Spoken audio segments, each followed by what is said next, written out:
everyone, especially to our board of judges. Today we are going to witness a debate about the K-12 and senior high school. K-12 curriculum has already been implemented in its 4 years now. We have here two opposing teams that will give their views whether they are in favor or not about the implementation. Each team are given 5 minutes to express their views. The affirmative team is led by Kathleen Alexandria Gonzalo Fitil, and the negative team or the opposition is led by Myra Sagaral Carol. But before anything else, let us welcome Ms. Eliza Joyce Pahi Cahigas for the introduction of the Board of Judges, and thereafter, each group are given time to express their views about the implementation of K-12 and senior high school. The affirmative will do the honor to deliver the first and followed by the opposition team. Let's give them a hand of applause. Our board of judges of this afternoon debate are our first judge. She graduated in Bachelor in Secondary Education, major in English, currently taking up Master of Arts in Teaching English. Presently teaching grade 10 English, a creative writing specialist, and the chairman of the Board of Judges. Let's help me welcome Ms. Shanigay Storco-Canha. Our second judge, she graduated in Bachelor in Secondary Education, major in English, at Philippine Normal University Mindanao campus.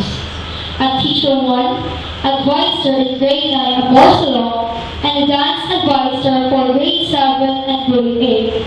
Please help me welcome Mrs. Karen Curato-Catena.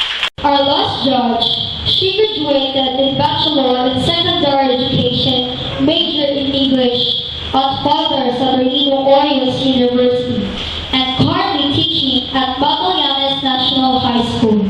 Please help welcome Mrs. Nora Bourgeois-Corona.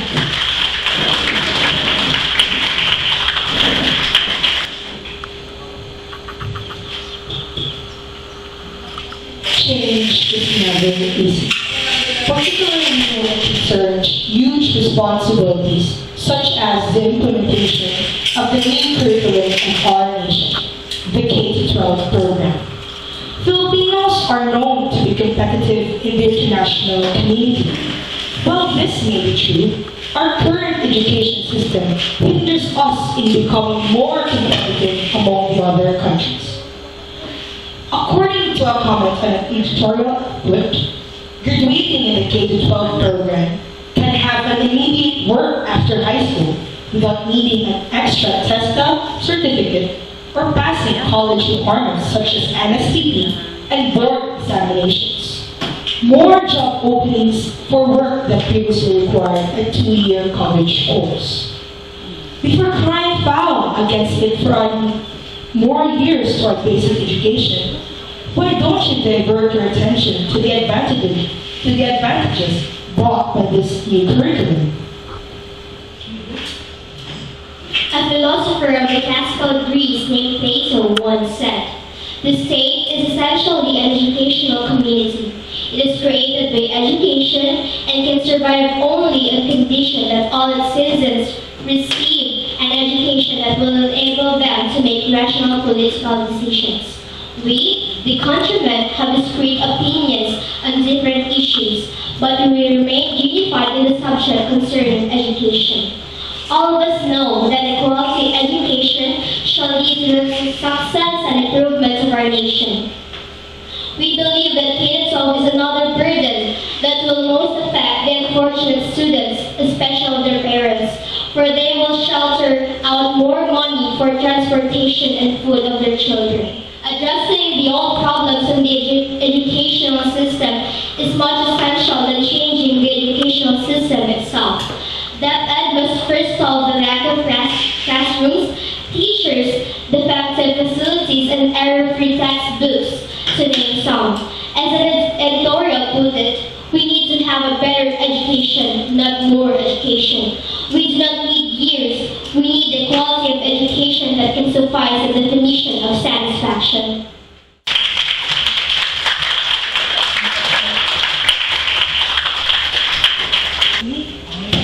Yes, many of our countrymen graduated and passed different sorts of examinations.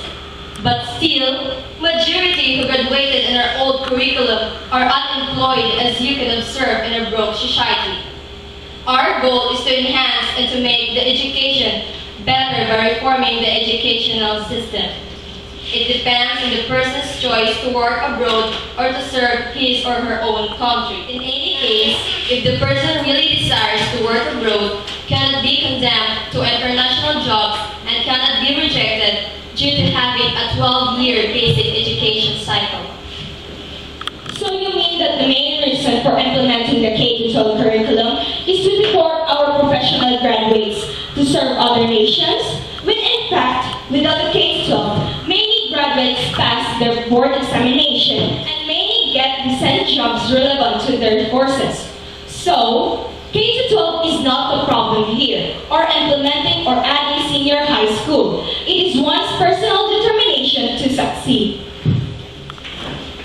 Developing and enhancing the excellence of the Philippines' basic education is crucial and urgent.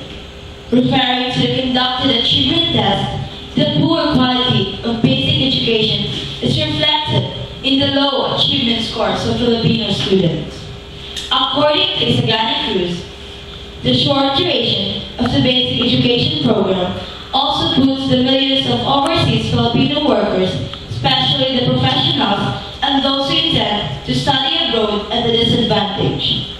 Our graduates are not automatically recognized as professionals abroad. The best examples are our engineering graduates, who are condemned to international jobs not befitting the professional status due to not having 12-year basic education cycle. The old educational system is not the problem. Many of the graduates of the old curriculum became successful in the chosen tracks. You believe that K-12 will be a great help to us countrymen. Let me ask you, is the government well prepared for the additional 2 years? Yes, as of now, the government is planning and starting for the construction of buildings, supplying new textbooks, facilities, and conducting seminars, not just for senior high school teachers, but as well as the other teachers who's teaching under the K-12 program. We're not saying that the old educational system is a problem. We just want to improve or to make it better, like to give importance to the concepts and more knowledge by the currently implemented programs. The purpose of this is that just stepping secondary level, your skill and knowledge is already more enhanced compared to the old educational system. Let's say that the new educational system is better than the old one. However, the major tools like the books are not error-free. How much more in the upcoming 2 years? People who made the books are not faultless. On the other hand, we know a single error can confuse one's thoughts. More importantly, when we are talking about education, especially because the lessons that are written in the book are shared and spread to the learners all over the country, words are powerful. In fact, the full implementation of senior high school will be done next year. So, the development of education will still have time to change and correct the book's errors like what you said earlier. Let's talk regarding the old education curriculum. Are you sure that the books are also not error-free? Did the old public education system provide adequate learnings to make the students excellently proficient? So, you just wasted money in publishing books that are full of errors? In the old education curriculum, the books only have minimal and limited mistakes compared to the latest versions of books. As for your second question, the old education system is adequate enough since many of them became professionals. Seems that the teams are now in their hot seats, so let's hear the closing statements of each side.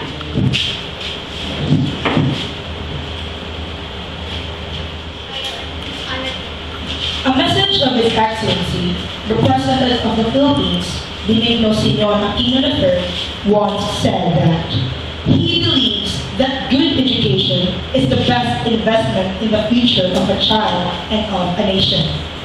The government's solution is the K-12 education program because they knew that children who get early education have better chances of completing the primary education and that those who finish high school are better prepared to take on jobs of the 21st century. To support the implementation of the K-12 education program, 39,066 more teachers will be hired and 31,728 classrooms will be constructed in 2015. Additionally, the government will provide the students with quality textbooks and well-equipped laboratories and classrooms. Furthermore, he said that with the budget allocation of 364.9 billion pesos for 2015, the Department of Education will make sure all of the children will be in kindergarten, 98 in every 100 will be enrolled in elementary, and 70 in every 100 will attend in high school. According to the Secretary of the Department of Education, Brother Armin A. Luestro, that those who agree with them, and especially to those who disagree, he has a simple message. The department is here to serve all of you. He genuinely believes that the K-12 program, along with the broader basic education reform agenda of this government, will benefit every Filipino. If we will work together and take the positive path, we will reap what we sow. It is Kathleen Alexandria Gonzaga Patil with my group mates Hannah Francesca Mori Tabal and Pearl Angelique Ramos Piloto. We are the grade 10 students of the K-12 program. We stand for the implementation of K-12. Thank you.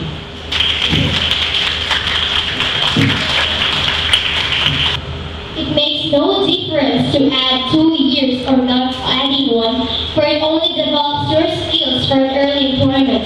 But what's the purpose of having test and vocational courses? Many public schools can support the implementation of the next 2 years. Hence, students will transfer to private schools and it's much expensive compared to the tested courses that are much affordable. Implementing this curriculum would increase the unemployment rate in the Philippines. Government statistics place the number of teachers and non-teaching staff who will lose their job between 25,000 and 78,000. This was according to GMA News by Mark Marunas. The government kept on saying that there's a budget allotted for the additional 2 years, but where is it? Republic Act 10533, or the Enhanced Basic Education Act of 2013, or the K-12 program, does not inculcate patriotism and nationalism in the youth, does not promote a self-reliant economy, and is not relevant to the needs of the people and society. Instead, it further promotes and expands the government's socially costly labor export policy by directly aligning the Philippine education system to foreign needs. The elimination of subjects like Philippine history, Filipino, literature, and Philippine government as a result of the K-12 program violates the Constitution provision on providing core values of Philippine education. Furthermore, based on what you have admitted earlier, that the books are not error-free. So come to think of it, how can this new curriculum make our nation successful if the major tool for learning like books are not screened to perfection? I am Maya Flor Caro, together with my whole team, Ms. Yujel May Tabajo and Romel Miko Ramira, stood against the full implementation of senior high school. It's up to you to weigh things out if you will stand opposed or favor towards it. Thank you. The advantages of the cause are the parents of the student couldn't be able to spend more for the 2 years added in senior high school. They in mountain areas couldn't be able to travel, and many college teachers will become unemployed. In the pros are easier to access, enhance the quality of basic education, it is practical, and most graduates are too young to enter the labor force. Since the most children start at grade 1 when they are 6 years old, they do not reach the legal employable age of 18 years old when they graduate from high school today. Whatever the decision of the president, it is still the option of the student to strive their study because we are the one who's making our future. As Joyce Bahikinigas, a grade 10 student of Magallanes National High School, say